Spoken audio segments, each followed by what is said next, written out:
ادوین هابل اخترشناسی که ثابت کرد راه شیری تنها کهکشان عالم نیست. اخترشناسان فراوانی در طول تاریخ با رصدها و پژوهش‌هایشان به شناخت بهتر بشر از عالم کمک کردند. اما شاید هیچ کس به اندازه ادوین هابل در تغییر نگاه و درک بشر نسبت به عالم و وسعت آن تأثیرگذار نبود. اخترشناسی که نگاه ما به گیتی را دگرگون کرد و به پاس دستاوردهای بزرگش یکی از مهمترین تلسکوپ‌های تاریخ به افتخار او هابل نام گرفت.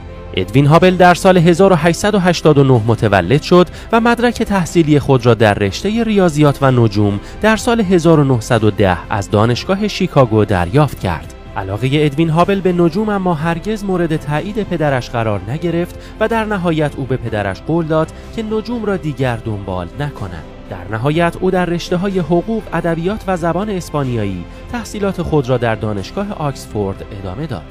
ادوین هابل در کنار علم به ورزش به خصوص بسکتبال و بوکس نیز علاقه داشت و پس از بازگشت به آمریکا به عنوان معلم اسپانیایی، فیزیک و ریاضی و همچنین مربی بسکتبال مشغول به کار شد. علاقه هابل به نجوم در این سالها کمرنگ نشد و او پس از مدت کوتاهی تدریس در دبیرستان و مدتی پس از فوت پدرش قولش را زیر پا گذاشت و بار دیگر به دانشگاه بازگشت تا تحصیلات خود را در رشته اخترشناسی ادامه دهد. هابل در سال 1917 در مقطع دکترای نجوم مشغول به تحصیل بود که جورج الری هیل، بنیانگذار رصدخانه مانت ویلسون، او را به کار در این رصدخانه دعوت کرد. کار در رصدخانه مانت ویلسون فرصتی فوق‌العاده برای هابل بود، اما او در تلگرافی به هیل نوشت: متاسفم که نمیتوانم دعوت شما را قبول کنم. در حال اعزام به جنگ هستم. او در جنگ جهانی اول در کشور فرانسه خدمت کرد و بلافاصله پس از بازگشت به آمریکا در سال 1919 با لباس ارتش به رصدخانه مانت ویلسون رفت. رصدخانه مانت ویلسون از تلسکوپ 100 اینچی هوکر میزبانی می‌کرد که در آن زمان بزرگترین تلسکوپ جهان بود.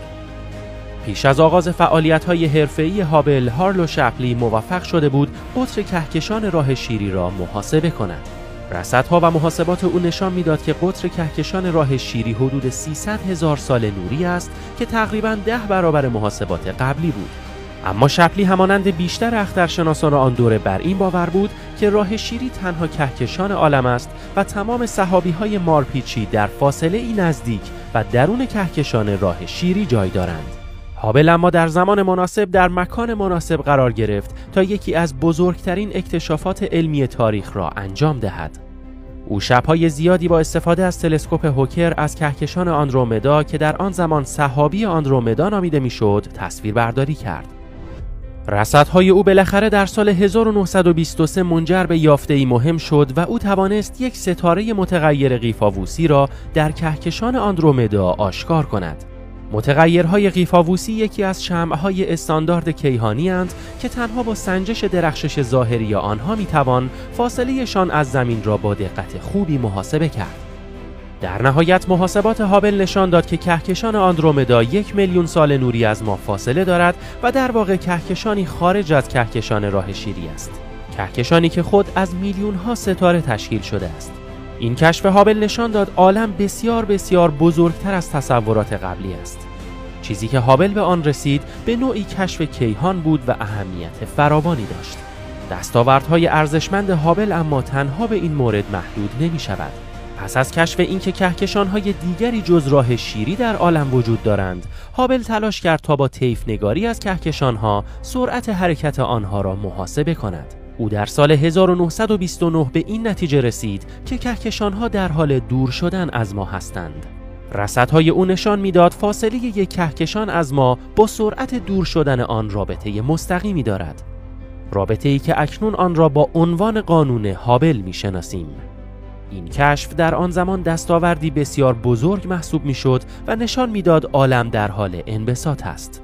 انبساط عالم در معادلات نظریه نسبیت عام آلبرت اینشتین نیز پیش بینی شده بود، اما اینشتین نیز همچون بسیاری از دانشمندان دیگر در آن زمان گمان می‌کرد که عالم ایستاست و جمله ای را به معادلاتش افزود تا انبساط عالم را خنثی کند. اما هابل نشان داد که نظریه نسبیت عام در همان حالت اولیه درست بوده است. پس از کشف انبساط عالم، اینشتین به رصدخانه مانت ویلسون رفت تا در دیداری رو در رو با هابل از او قدردانی کند. هابل فعالیت خود در رصدخانه مانت ویلسون را تا تابستان سال 1942 ادامه داد. پس از آن هابل رصدخانه را ترک کرد تا در جنگ جهانی دوم خدمت کند. پس از پایان جنگ او دوباره به مانت ویلسون بازگشت و در طراحی و ساخت تلسکوپ 200 اینچی هیل در کوه پالومار مشارکت کرد. هابل در سال 1949 به عنوان اولین اخترشناس از این تلسکوپ استفاده و آن را افتتاح کرد. این تلسکوپ 5 متری چند دهه بزرگترین تلسکوپ جهان باقی ماند. هابل به رغم دستاوردهای بسیار ارزشمندش هیچگاه برنده جایزه نوبل نشد و در نهایت در سال 1953 از دنیا رفت. در 3 دهه اخیر نام هابل به مهمترین تلسکوپ فضایی جهان گره خورده.